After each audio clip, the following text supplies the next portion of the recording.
What is up, guys? Coach Abraham here, checking in with another video. This video is long overdue. We're going to go over how we can prioritize and periodize our training.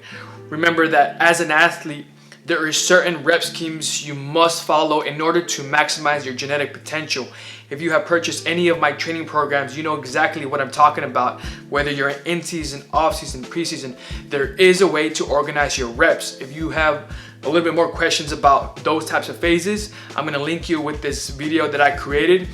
But here we're gonna go over when to actually apply that and why it's beneficial, and also how to apply my programs onto your training. So let's get it.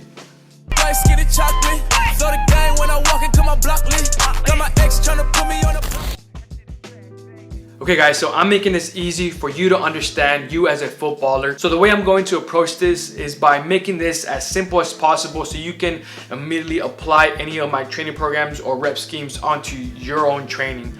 And let's just begin with the foundational phase. The foundational phase, or also known as strength endurance, that is when we begin to stress the muscles, whether it's the beginning of an off season or you are starting a brand new training program when you've been off for a good minute. Let's say that you took a 2 to 3 month break.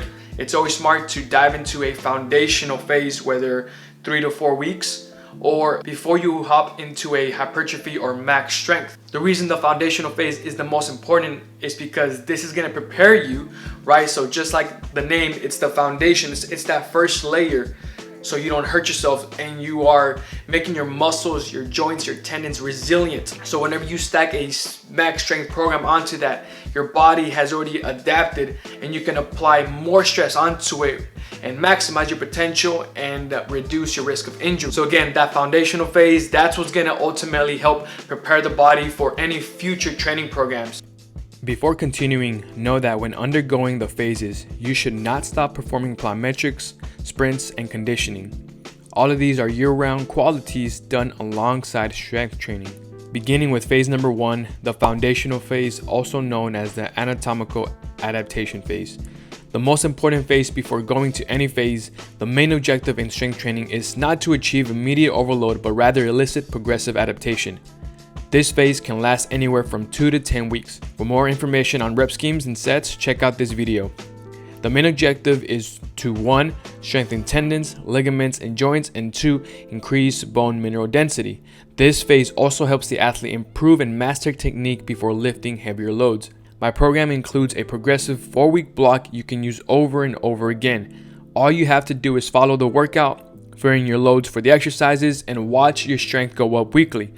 All programs include a strength, speed, and power section you can apply to any time of season. As an athlete, your goal is to maximize your potential. As the saying goes, give me 6 hours to chop down a tree and I will spend the first 4 sharpening the axe. If you take the time to prepare and bulletproof your body, you will be able to go into more complex and intense exercises with reduced risk of injury. Right afterwards is hypertrophy. This is where we follow a more tempo approach. Not necessarily bodybuilding, but we do want to add more volume to it. But we add volume according to how an athlete will work. So I may start off at a rep range from 12 reps the first week, then 10 reps, 8 reps, all the way down to 6 reps. But every time for our main lifts, we are going slow on the way down, right? That's why I'm always saying, ensure you are doing the tempo correctly. A good example is, let's say a back squat. I go 4 seconds on the way down.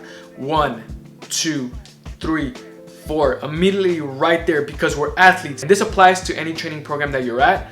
On the way up, you want to shoot up. On the way down, that's the eccentric motion. On the way up, that's the concentric. We always explode on the way up. Even if you have 400 pounds on the back squat, the intent is what matters. You intend to explode up as high as you can, and that's gonna activate all these motor neurons in your body, and that's ultimately how we're gonna stress the central nervous system and get really strong and then really powerful. Phase number 2, hypertrophy. The goal is to increase muscle size. However, this is completely different than a bodybuilder. A bodybuilder focuses on higher volume, where athletic hypertrophy is designed to make your muscles more applicable to your game. This can be one of the most challenging things you can do to your body, as the focus is to emphasize the eccentric phase or the negative phase of an exercise to stress and break down your muscle for max stress and growth. One of the key things missed here and for all phases is the intention on the way up. So again, stressing the fact that you need to explode on the way up for every movement. This ensures the maximum transfer to power and strength. If you need further proof, let's look at a study. In a study, in-season eccentric overload training in elite soccer players, effects on body composition, strength, and sprint performance. The study was done on 14 Serie A male professional players, ranging the age between 16 to 18 years old. And this was done in season, so 27 weeks, where they trained twice a week in an eccentric focus fashion. So what this means is that they focused on the negative portion of the movements. And what they found was that in sprint performance, they increased their 10, 30, and 40 meters, and half squat power output was also substantially improved, and also fat body mass was decreased. In other words, guys, higher overload and activation of the eccentric phase in comparison with traditional free weight exercises actually improved performance, meaning that in a hypertrophy phase, even though we are stressing that muscle out with a lot of tension, we can still receive great gains in our strength, power, and as you saw, our speed. For the max strength phase, we already have our foundation. We have built our muscle, right? So now maybe we're a little bit thicker. Now our muscles have been getting used to the stress of the lower rep ranges. But now we're really gonna dive into very heavy weight and lower rep ranges, ranging from 1 rep all the way up to 5 reps. And the lower we go in reps, the higher the load, right? And just like in my training program, we create percentages ranging off the top of my head, 80 to 95%. I don't ever do 100% rep max. For an athlete, there is absolutely no need. Honestly, that's just a way for you to possibly injure yourself, because if you want to know if you're getting stronger, if you are tracking everything and you go back 2 months ago, you can say, oh snaps, look, I did this weight for 90% of my rep max and now I'm doing this, and that's how you know that you're getting strong. Moving on to phase number 3, max strength.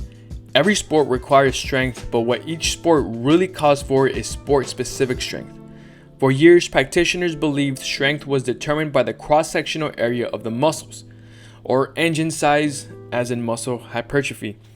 What we now understand is that although cross-sectional size can be a good predictor of an individual's strength, the main factors responsible are neural adaptations to develop high forces. The max strength phase does just that. By stressing the muscles and central nervous system to a high degree, the players will be able to improve their force production. In addition, because power is the product of force multiplied by velocity, improving either of these components can lead to increased power production and therefore the explosiveness of the athlete. The movements you want to maximize strength in are multi-joint exercises such as the deadlift, reverse lunge, pull-up, and bench press, just to name a few. Remember, all the size and strength you gain will be for nothing if you don't transfer it to power, as I'll discuss in phase number 4. Before we get there, I need to emphasize this. If you're a beginner in strength training, have not been consistent, never been on a good periodized program, almost any consistent program you do will provide you with great gains and increased strength, power, and performance on the pitch, and this can even include bodyweight training. This is why it's important to start in a foundational phase, as you will still significantly improve your physical side of the game. Just because it's called the foundation phase doesn't mean you can't get powerful. Just because it's called the hypertrophy phase doesn't mean you can't get strong and improve pitch performance, as I showed y'all from the eccentric training research. However, if you are a more experienced or an intermediate athlete, this is where the max strength and conversion of power phases play a key role in your development to prevent plateaus. At minimum, go into a foundational phase for 2 weeks. Right after, this is where you want to start working in the 80 between 95% 1 rep max loads, and even add contrast training. Contrast training is where we combine a squat followed by box jumps for maximum power gains, which takes me to phase 4. At the time of writing this, phase 4 is not out yet, but will be in the next few weeks. Open my book, rip it up with a pen, and open my mind and get at it again. I really do not know where to begin. My mind is always on my kin. My creativity on 10 was never raised with silver spoon, but my mental state make it bend. What do you mean I come again? Out of this world like fourth men, so much more than mortal men. Shit is over, shit is fin. I'm in the booth like I have sin. I'm living it up, I'm living my life. I don't give a fuck. When I was 16, I got snap PTSD, let me corrupt. I didn't leave the house until I hit the West Coast like a rub. Boy, what's up? 45 on top, shotty in the truck. Fuck